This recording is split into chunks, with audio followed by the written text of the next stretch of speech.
नहीं तो चलते फिरते मृत बाची ये दिलेन। उच्च आवाज दे बोलবেন না সুবহানাল্লাহ। এ মুনিব মাওলানা কত পাওয়ারের মালিক, তোমার মাহবুবকে তুমি বানাইলে সূরা কাউসার দিয়ে ক্ষান্ত হন নাই।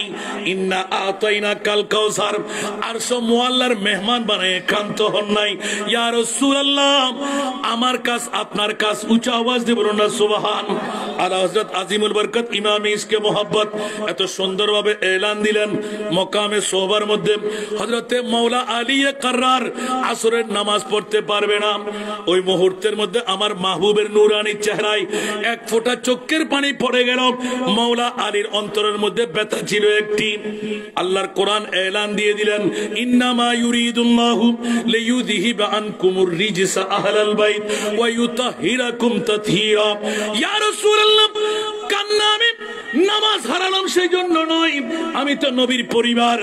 নবীর পরিবার যদি রানের মধ্যে মুস্তাফার নূরানি সেরে পাক থাকবে, নবীর পরিবারের মাওলা আলী যদি একজন হয়ে থাকে, ইয়া রাসূলুল্লাহ, নবীর সের মোবারককে মাথা মোবারককে সাক্ষী বানিয়ে যদি আসরের নামাজ কাজা করে ফেলি, সারা বিশ্বের মৌলবীরা, বিশ্বের ওলি আল্লাহরা, বিশ্বের মানুষরা ইজি পথ